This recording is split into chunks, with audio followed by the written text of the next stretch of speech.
7 tahun lalu, Santi diusir bak binatang saat nisan suaminya masih basah. Pembawa sial, pekik mertuanya sembari membuangnya ke kubangan lumpur.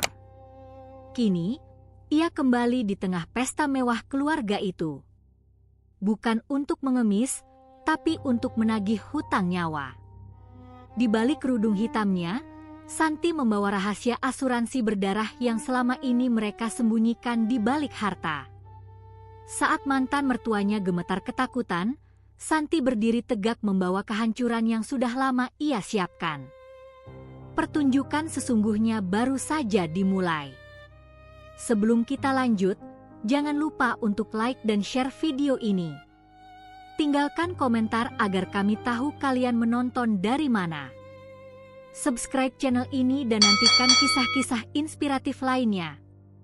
Langit di atas desa itu seolah tahu bahwa sesuatu yang kelam akan segera terjadi. Mendung menggantung rendah, tebal dan kelabu, persis seperti hari di mana Santi diusir 7 tahun silam. Di depan gerbang besi tinggi milik keluarga Pak Surya, sebuah mobil hitam tua berhenti dengan suara mesin yang batuk-batuk. Dari dalamnya, seorang wanita melangkah keluar. Ia mengenakan gamis hitam longgar dan kerudung hitam besar yang menutupi seluruh kepalanya, hanya menyisakan celah kecil untuk sepasang mata yang tajam namun penuh luka. Di dalam rumah mewah itu, suara gelak tawa dan denting porselen mahal terdengar riuh. Pak Surya dan Bu Darmi tengah merayakan peresmian pabrik tekstil baru mereka, sebuah kejayaan yang dibangun di atas fondasi yang sangat rahasia. Tamu-tamu undangan, para pejabat lokal, dan kerabat jauh tampak memuja-muja keberuntungan keluarga itu. Memang keluarga Pak Surya ini diberkati, bisik salah seorang tamu sembari mengunyah rendang. Dulu memang sempat kena musibah kebakaran, tapi lihat sekarang, malah makin kaya 7 turunan. Santi melangkah masuk melewati taman depan yang dulu sering ia bersihkan dengan tangan telanjangnya. Tak ada satupun satpam yang menghalanginya. Mereka terlalu sibuk membagi-bagikan nasi kotak di samping gerbang. Ketika ia sampai di ambang pintu besar ruang tamu, suasana seketika membeku. Satu persatu tamu berhenti bicara. Musik instrumen yang mengalun di latar belakang terasa seperti suara gesekan pisau di atas piring. Bu Darmi, yang sedang memegang gelas kristal berisi sirup merah, hampir menjatuhkannya saat matanya menangkap sosok misterius berkerudung hitam itu. Ia mengenali postur itu. Ia mengenali aura dingin yang dibawa wanita itu. "Siapa kamu? Berani-beraninya masuk ke sini tanpa undangan?" teriak Bu Darmi dengan suara yang dipaksa galak, meski tangannya sedikit gemetar. Santi tidak menjawab dengan segera. Ia berjalan perlahan ke tengah ruangan. Setiap langkah sepatunya yang kusam meninggalkan noda tanah di atas lantai marmer putih yang mengkilap. Para tamu mundur, memberi jalan seolah takut tertular penyakit mematikan. Ibu cepat sekali lupa, suara Santi keluar dari balik kerudung, rendah dan serak, seolah-olah pita suaranya pernah terbakar habis. Padahal 7 tahun lalu, ibu sendiri yang menyeret saya ke gerbang saat hujan lebat. Ibu yang berteriak di depan muka saya bahwa saya adalah pembawa sial, wanita dengan weton maut yang sudah memakan nyawa Mas Bayu. Hening. Nama, Bayu, disebut seperti sebuah mantra terlarang. Pak Surya yang tadinya berdiri di pojok ruangan langsung mendekat dengan wajah memerah. "Santi, kau, bagaimana bisa kau masih berani menginjakan kaki di sini?" "Saya datang bukan untuk meminta warisan, Pak." Santi menatap lurus ke arah mantan mertuanya. "Saya datang karena ada hutang yang belum lunas. 7 tahun saya hidup di lubang gelap, membawa cacat di sekujur tubuh saya sementara kalian berpesta di atas abu jenazah anak kalian sendiri." Beberapa tamu mulai berbisik-bisik. "Itu Santi? Menantunya yang katanya membakar gudang itu? Bukannya dia sudah gila dan mati?" Santi mengeluarkan sebuah kotak kayu kusam dari balik jubahnya. Kotak itu terlihat kontras di antara kemewahan ruangan itu. Kotor, berbau tanah, dan tampak sangat berat. Ia meletakkannya tepat di atas meja utama, di antara tumpukan kue-kue mahal. "Apa itu?" "Bawa pergi sampah itu dari sini," bentak Bu Darmi. Wajahnya kini pucat pasi, bukan karena marah, tapi karena ketakutan yang mulai menjalar ke sumsum tulangnya. Santi menyentuh permukaan kotak itu dengan jemarinya yang terbungkus sarung tangan hitam. "Ini adalah kebenaran, Bu. Sesuatu yang kalian kunci rapat-rapat di gudang belakang 7 tahun lalu. Kalian pikir dengan mengusir saya dan mencap saya sebagai pembawa sial, semua dosa kalian akan terkubur? Tidak. Sial yang sebenarnya baru saja masuk ke rumah ini." Di luar, petir menggelegar menyambar langit, dan seketika itu juga, lampu kristal di ruang tamu berkedip-kedip kencang sebelum akhirnya padam total, menyisakan Santi dalam kegelapan di balik kerudung hitamnya, berdiri seperti malaikat maut di tengah keluarga yang penuh dusta itu. Kegelapan yang menyergap ruang tamu itu hanya berlangsung beberapa detik, namun bagi Bu Darmi, rasanya seperti selamanya. Ketika lampu darurat perlahan menyala dengan pendar kemerahan yang redup, sosok Santi masih berdiri di sana, tidak bergerak 1 senti pun. Kotak kayu kusam itu tetap bertengger di atas meja, seolah-olah menjadi pusat gravitasi baru yang menyedot seluruh keceriaan di ruangan itu. "Nyalakan lampunya," panggil Satpam. "Kenapa kalian diam saja?" teriak Pak Surya. Suaranya pecah, mencoba menutupi kegugupan yang mulai menggerogoti wibawanya. Santi terkekeh pelan. Suara kekahannya kering, mirip suara daun yang diremas. "Kenapa terburu-buru, Pak?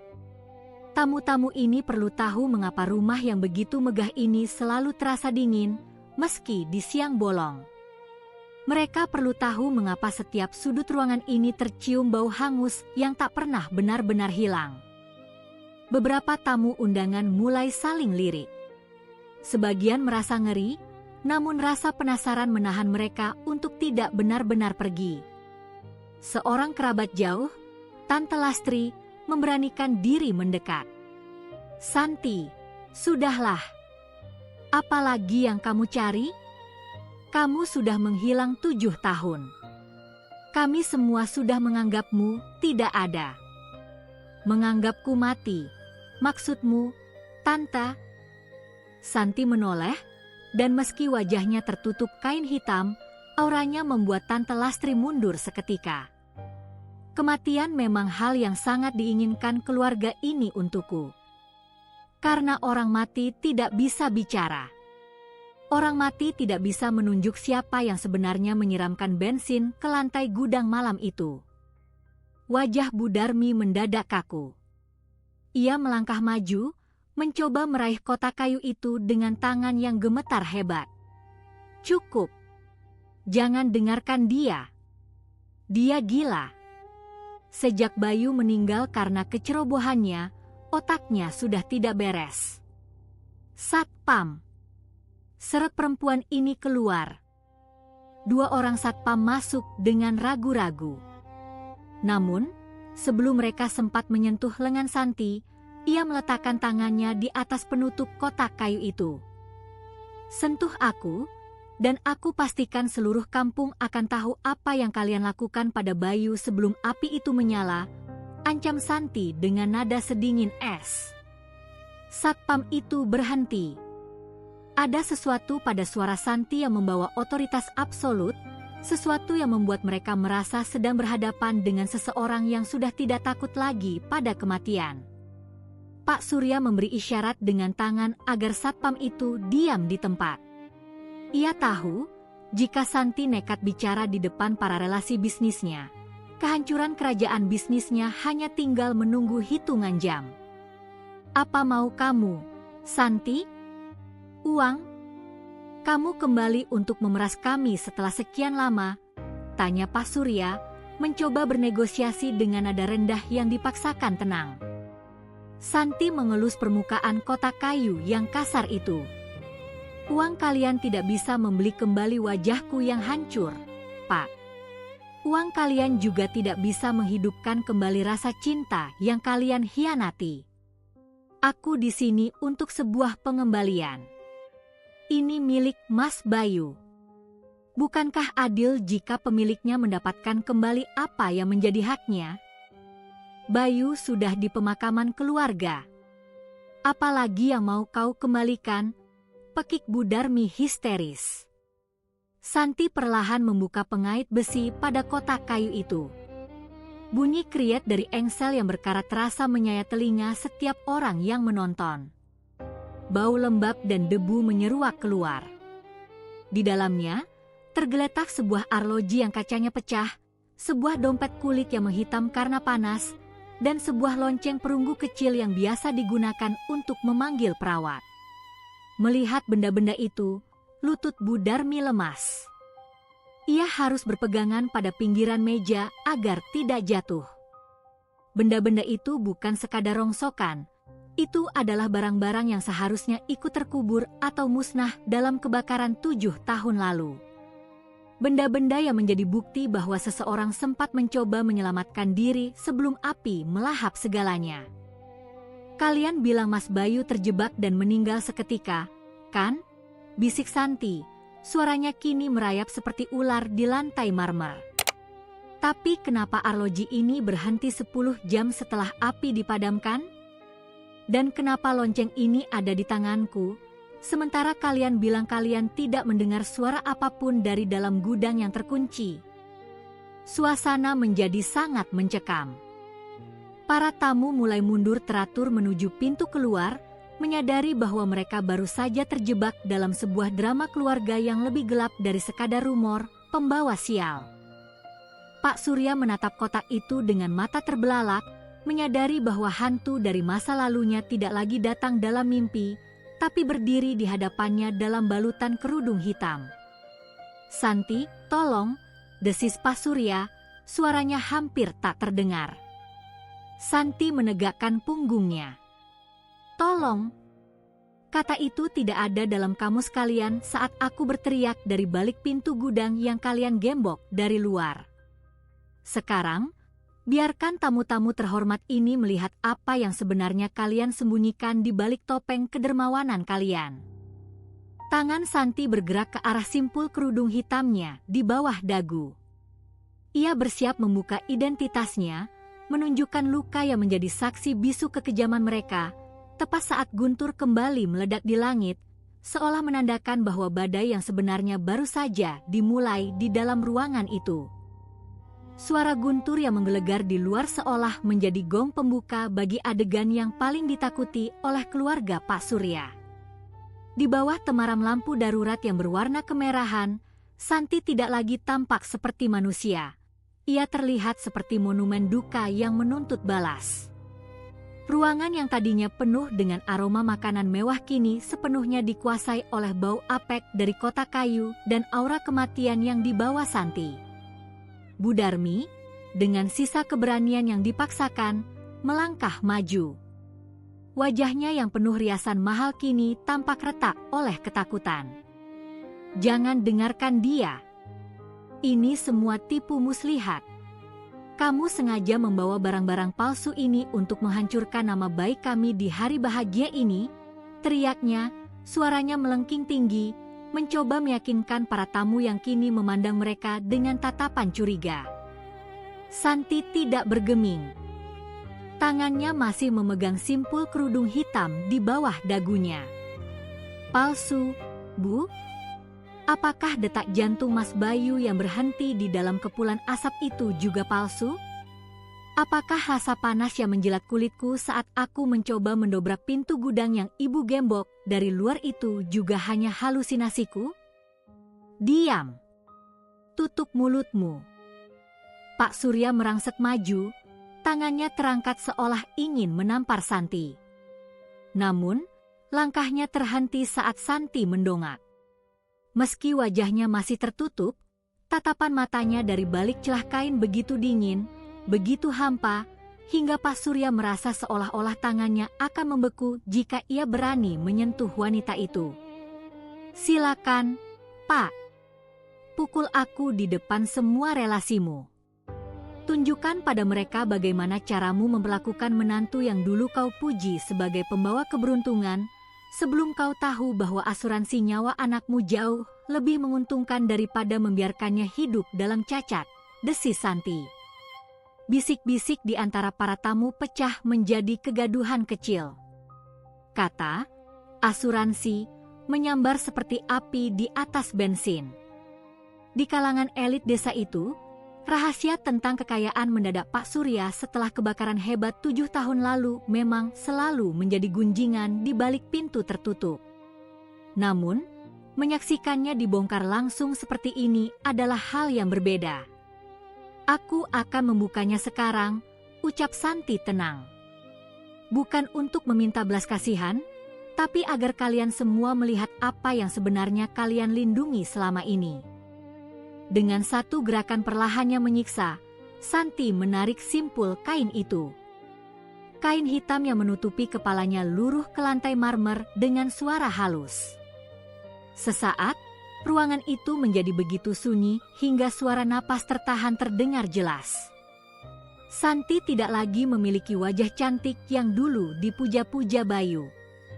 Sisi kiri wajahnya adalah hamparan jaringan parut yang mengerikan, kulit yang mengerut, tertarik, dan berwarna merah keunguan, sisa dari luka bakar tingkat 3 yang tidak pernah mendapatkan perawatan layak. Rambutnya di sisi itu tipis dan tidak rata. Matanya yang sebelah kiri tidak bisa menutup sempurna, memberikan kesan seolah ia selalu mengawasi setiap dosa yang dilakukan di depannya. Para tamu wanita memalingkan muka, beberapa menutup mulut karena mual dan ngeri. Bu Darmi mundur hingga menabrak meja prasmanan, menjatuhkan tumpukan piring kristal yang hancur berkeping-keping. "Inilah mahar yang kalian berikan padaku 7 tahun lalu," ujar Santi. Suaranya kini lebih jelas namun bergetar oleh emosi yang tertahan. "Kalian mengunci gudang itu karena kalian pikir Mas Bayu tidak ada di dalam.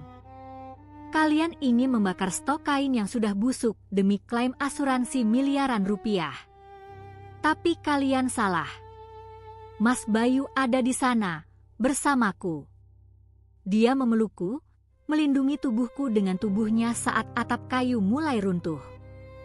Santi melangkah mendekati Bu Darmi yang terduduk di lantai di antara pecahan piring. "Ibu tahu apa yang Mas Bayu katakan sebelum dia berhenti bernapas? Dia tidak mengutukku. Dia menyebut nama ibu. Dia bertanya, kenapa ibu tega mengunci pintunya? Bohong. Itu bohong." Bu Darmi menjerit histeris, menutup telinganya dengan kedua tangan. "Bayu sudah mati. Dia tidak mungkin bicara. Dia memang mati di mata hukum dan di mata kalian." Santi membungkuk, wajahnya yang hancur kini hanya berjarak beberapa senti dari wajah Bu Darmi yang pucat. Tapi api tidak pernah benar-benar mematikan segalanya. Api hanya menyisakan apa yang benar-benar murni. Dan malam ini, kemurnian itu menuntut keadilan. Pak Surya terduduk di kursi jati mahalnya, napasnya tersengal. Ia melihat para tamu undangannya mulai mengeluarkan ponsel, merekam setiap detik kehancuran martabatnya. Ia tahu, esok pagi, kerajaan bisnis yang ia bangun dengan darah anaknya sendiri akan runtuh. Namun, ia belum tahu bahwa kejutan Santi tidak berhenti pada luka bakar di wajahnya. Santi kembali berdiri tegak, memandang ke arah pintu besar rumah itu yang masih terbuka lebar. Angin malam masuk membawa hawa dingin. "Masih ada satu lagi tamu yang tertinggal di luar," ucap Santi sembari menatap Pak Surya dengan senyum yang tampak mengerikan di wajah parutnya. Seseorang yang sangat merindukan pelukan ibunya. Mendengar itu, jantung Pak Surya seolah berhenti berdetak. Sebuah bayangan muncul di ambang pintu, didorong oleh seseorang yang tak terlihat di kegelapan. Suara roda kursi roda yang berdecit di atas lantai marmer menjadi satu-satunya suara yang mengisi keheningan yang mencekam itu. Suara derit roda kursi roda itu terdengar seperti suara gergaji yang memotong keheningan. Setiap putarannya seolah menggila sisa-sisa kesombongan yang masih menempel di dinding rumah mewah Pak Surya.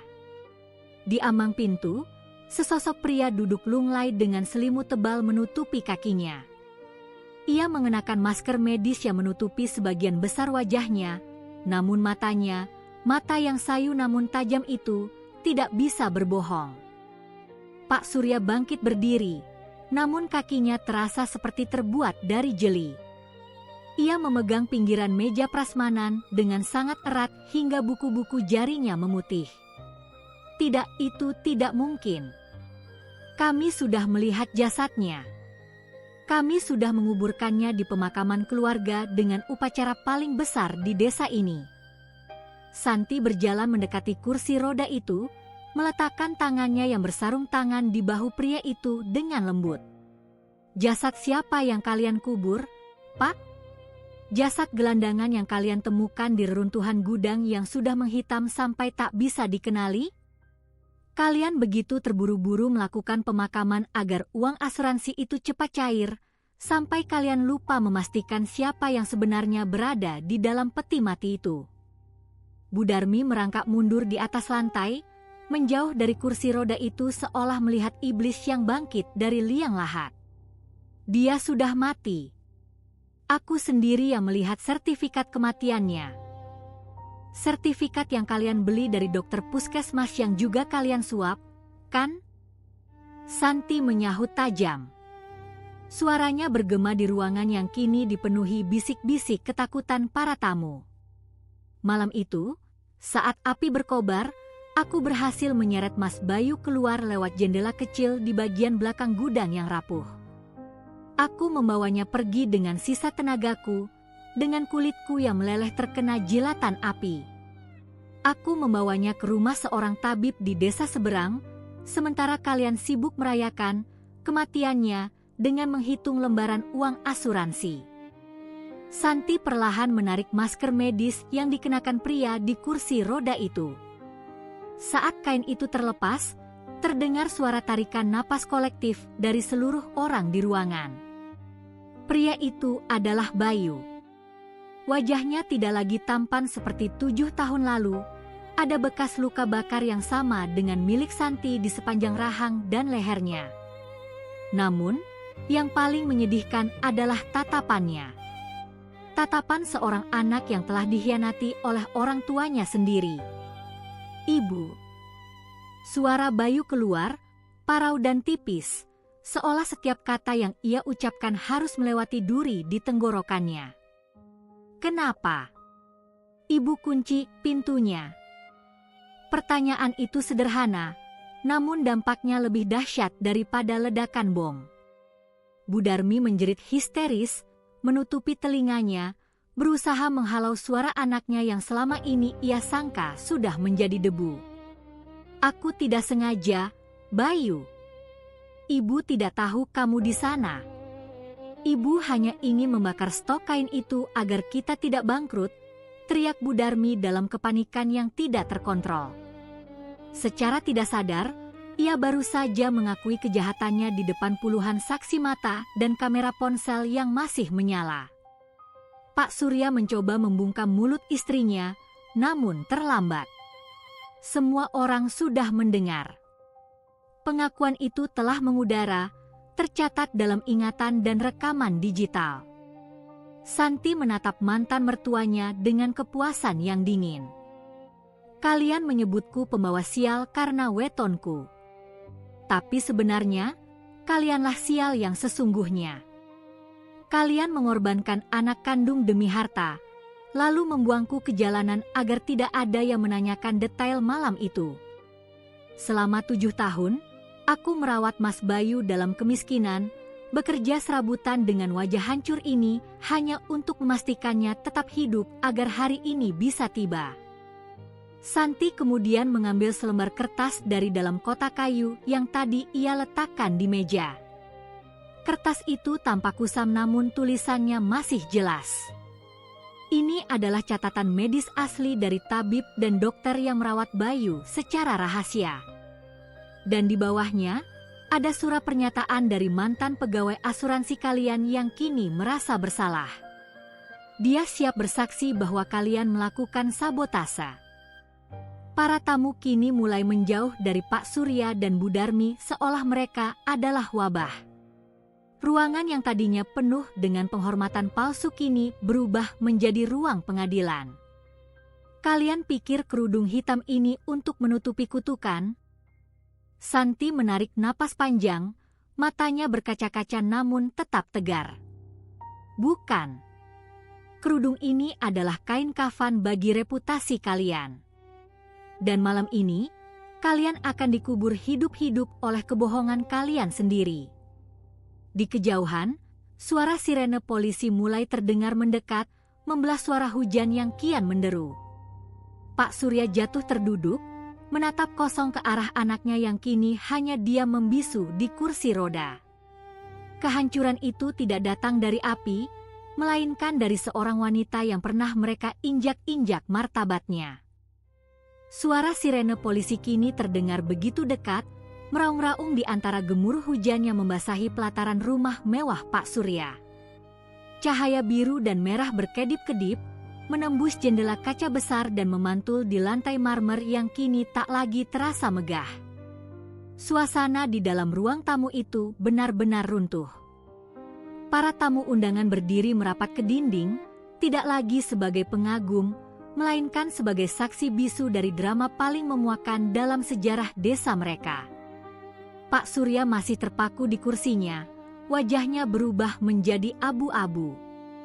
Ia menatap Bayu, anak kandungnya yang selama 7 tahun ia anggap sebagai angka-angka dalam klaim asuransi, kini duduk di kursi roda tepat di hadapannya. Bayu. Nak. Suara Pak Surya gemetar, mencoba meraih tangan anaknya. Namun, Bayu memalingkan wajahnya dengan sisa tenaga yang ada. Penolakan itu lebih tajam daripada belati manapun. Santi melangkah maju, berdiri tepat di antara Bayu dan kedua orang tuanya. Ia tidak lagi menutupi wajahnya. Ia membiarkan dunia melihat setiap lekuk luka parut yang mengerikan itu sebagai medali keberaniannya. Jangan panggil dia dengan sebutan itu, Pak. Ibu Darmi tadi sudah mengaku di depan semua orang. Kalian tidak pernah menganggapnya anak sejak kalian lebih memilih gembok pintu daripada nyawanya. Kamu yang merencanakan ini semua, teriak Bu Darmi tiba-tiba, bangkit dari lantai dengan rambut yang berantakan. Kamu sengaja menyembunyikannya agar kami menderita. Kamu wanita licik. Polisi, tangkap dia. Dia menyandera anakku. Santi tertawa, sebuah tawa yang terdengar sangat sedih sekaligus melegakan. Menyandera? Aku menyelamatkannya dari maut yang ibu buat sendiri. Aku bekerja di pasar sejak subuh, mencuci piring, hingga menjadi buruh cuci hanya untuk membeli obat-obatan dan perawatan kulit Mas Bayu. Sementara itu, ibu menggunakan uang asuransi kematiannya untuk membeli tas bermerek dan emas ini, kan? Santi menunjuk perhiasan yang melingkar di leher Bu Darmi. 3 orang petugas polisi masuk ke ruangan. Salah satunya adalah inspektur yang dulu menangani kasus kebakaran 7 tahun lalu, yang kini tampak sangat menyesal. Pak Surya, Ibu Darmi, kami memiliki bukti baru terkait sabotase asuransi dan percobaan pembunuhan terencana.